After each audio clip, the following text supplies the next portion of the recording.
Welcome back everyone. Time to do another late 2020 review of an iPad that actually came out over a year ago. And that iPad was the iPad Air 3, aka the iPad Air 2019 version. And since then we've actually gotten the iPad Air 4. I have actually purchased it. I don't know when it's coming in, so I'm going to do a bunch of comparisons. I'm like 2 months late on that one, but better late than never. But with this iPad Air 3, surprisingly my voice just cracked. One really interesting thing about it was that it actually was kind of like a refresh within a refresh, because not only did it refresh the iPad Air lineup, but it also refreshed the 10.2-inch iPad Pro that we had, about 2 years before that one. So that was a very interesting thing. It was actually the iPad 10.5-inch, not the 10.2-inch. There never was a 10.2-inch iPad Pro, but that was something that was very interesting to me. So it was like a dual refresh within one device. And what I can tell you is with the iPad Air 3, it brought a lot to the table, still has a lot of capability, and if you can still get your hands on it, you're probably better safe than sorry. Which means, in my opinion with this one, that if you can pick it up still, I say go for it. But there are, a huge list of advantages for the newer iPad Airs, or maybe even like an iPad Pro 3rd generation, the older one of those. Those are fairly cheaper in the used market. They still aren't that cheap, but that's kind of one way I would recommend it. If I can find the iPad Air 3 for the cheapest price on Amazon,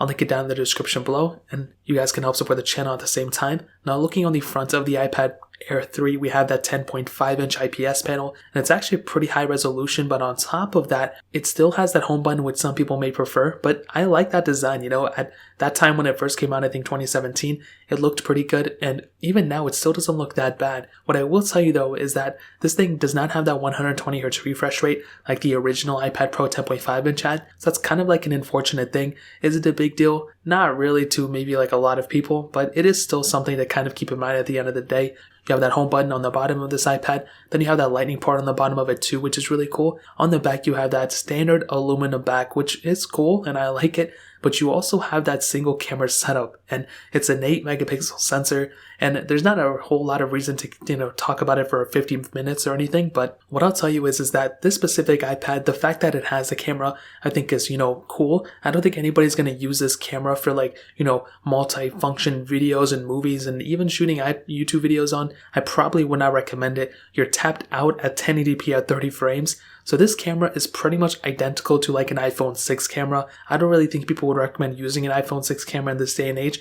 I mean, if you can use it, if it's your only camera, then go for it. But it's not really that amazing of a camera setup. There's no portrait mode, no night mode, no nothing like that. I don't know if any other iPads have it. I don't know if the iPad Pros have it either. But pretty much at the end of the day, it gets the job done. The fact that it has a camera, I think, is better, safe than sorry. I don't know why I keep saying that in this video. And on the front, you have a 7-megapixel sensor that is also only able to do 1080p at 30. Is it a big deal? Not really. I actually think the fact that this thing has both a back and front camera is pretty good, especially for an iPad. I never use the, cameras on my iPad unless all my phones are busy, such as the times that I'm doing a battery comparison or something. If I'm not doing one of those, and if I still have a phone that's functioning, I'd rather use a somewhat older phone than an iPad camera, to be completely honest. So in terms of the camera setup, that pretty much covers it up there. Now, software-wise, because this thing has that Apple A12 chip inside of it, you're going to be set for the software standpoint for a while. And I don't know if it's going to last as long as the iPad Pro 3rd generation or 4th generation, but those things are also based off the Apple A12 chip. So there could be an opportunity or situation where the iPad Air 3 somehow outlasts or just lasts as long as those iPad Pros.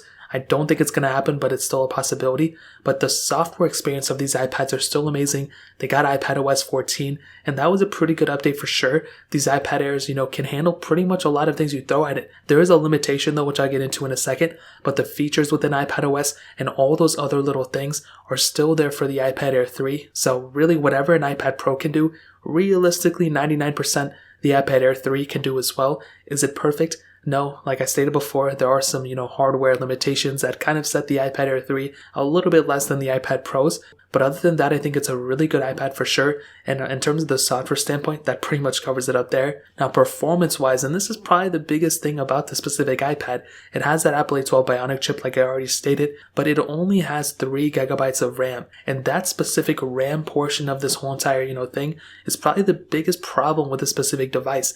Again, if this thing had, 4 or 6 gigs of RAM, I would have set it up better. But the 3 gigs of RAM this thing has pretty much puts it at the same type of performance as something like an iPhone XR. It's still, I don't think, as good as something like an iPhone XR in my opinion, mostly because, it has a higher resolution, screen. But even other than that, I think this whole entire iPad is perfectly fine depending on your situation. Now, what I'll tell you is this. If you are an owner of this iPad, or if you're planning on getting an iPad, basically you need to understand the type of user you are. If you're the type of user that, expects everything from an iPad like it's your main desktop in a way, you don't use a MacBook or iMac or anything like that, your iPad is your machine, this is the type of situation that I would probably say, you can get a lot of stuff done with an iPad, but it still is going to be limited in some portions. Now, if you're a student or something like that, and all you do is type papers, write notes and stuff like that, I think an iPad Air 3 is going to be perfectly fine. You have to also consider the fact that this iPad supports the Apple Pencil. Not the second generation, but the first generation, which I still think is perfectly fine for a lot of people. And that is a huge advantage for this type of iPad. If you can go and write down notes and highlight stuff and move on and so on and so forth, you're going to be setting yourself up for success with an iPad, in my opinion. That's a weird way to put it, but you're going to be in a better situation than not. But if you're trying to go and do everything on an iPad, such as video editing, coding, doing this, doing that, and, holding a lot of those apps in the background, you're going to be running into the issues with the RAM management. It will probably be able to play those games and it'll go ahead and, open everything just fine. Again, this thing almost has the same chipset as the iPad Pro, third generation and fourth generation for the most part, but the RAM is the biggest separating factor. Because it only has 3 gigs of RAM, you're only going to be able to hold so many apps in the background before it restarts. So to give you an example, if you're in the middle of typing up a paper on your iPad and you go to, load up another app and you want to go multitask between 2 apps and you're taking things from one app to the other and all this other stuff, well, you don't want your, document that you're working on originally to restart the app, because that would be really annoying. Chances are your work is saved, but you're going to have to go and click on that same document and open it up and all that stuff and get to the point where you were. If the more RAM you have, the better you are. And with an iPad Pro 4th generation or with even a MacBook, you're going to be setting yourself up for a better situation. So that's one way to put it. Performance-wise, it just depends what you're trying to do with it. If you're a baseline user, I would say like an average user, the iPad Air 3 is going to be perfectly fine. But if you're somebody who needs to expect a lot more from an iPad and you're trying to replace a MacBook with it, and you do more than just, writing documents and stuff, you're going to have a hard time doing that with an iPad Air 3 specifically. An iPad Pro's 4th generation would be better, but because of the RAM thing with the iPad Air 3, is definitely not my favorite, substitute for a MacBook in my opinion. So in terms of performance, that pretty much covers it up.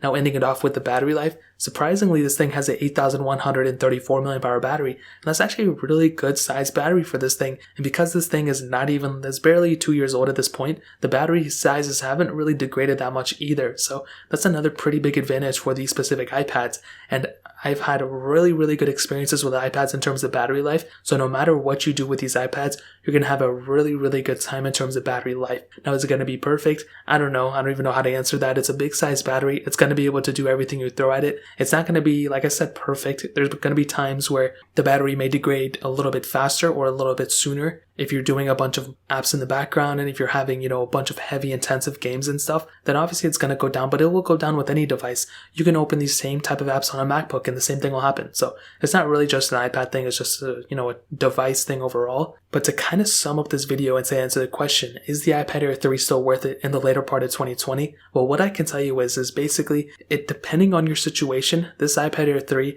is such a good medium ground, I would say, for people who are, kind of baseline users, average users, and somebody who wants a little bit more from their iPad. I think this sits at a really good spot right there. But like I said before, if you're somebody who even needs a little bit more than maybe some sort of a little bit above average, like if you're like a little bit above average, then this iPad may not be enough for you. And there's 2 specific areas, maybe 3, I don't even know. I'm just going to say what I think. The 120Hz refresh rate on the display is a really cool thing about iPads, and unfortunately this one doesn't have it, which kind of sucks. It has Apple Pencil support, but it doesn't support Apple Pencil 2, which is the one that connects to the side rather than plugging it into the lightning port. That's another pretty big thing. I would rather have the one that connects to the side. I have the one that connects to the side and I actually do like it a lot. The cameras on this iPad aren't really as great as something even like an iPhone X, so that's another kind of big thing to keep in mind. This camera is about the same as an iPhone 6 in my opinion. The display is still good though. It still looks and performs extremely well. It still feels like a really good tablet as well. It doesn't feel old. It does have a little bit of an outdated design because of the bezel on the top and bottom and the home button, but I still think that's perfectly fine for a lot of people. I don't really think people care about that too much. This performance on this iPad is really good. It's only limited with the RAM. Other than the RAM, it's perfectly fine, I would say, for a lot of people out there. And I wouldn't even say it's that much slower than the iPad Pros, to be completely honest. It is slower for sure, but the biggest problem or the biggest differentiating factor would come in the RAM management. Those new iPads with more RAM are definitely going to do you much better than these ones. But like I said, it's still a really good performing tablet. It can definitely get the job done. The battery life is great. I think, in my opinion, if you can find one in the used market for, a good value, I would say go for it. There's not that much to hate on it. Of course, it's not perfect, but I think for a majority of people out there, it's actually not a bad tablet to pick up. So in terms of that pretty much covers it up. If you guys have any other questions or anything, let me know in the comment section below. Hit the like button, that would mean so much, but definitely hit that subscribe button. Every single subscriber that we get really does count. So it means so much if you guys can hit that. Also check out the other links down in the description as well. My Twitter, my Instagram, my other channel. More importantly than everything else, love every single one of you guys. Hopefully I'll catch you guys in the next video. Peace out till then.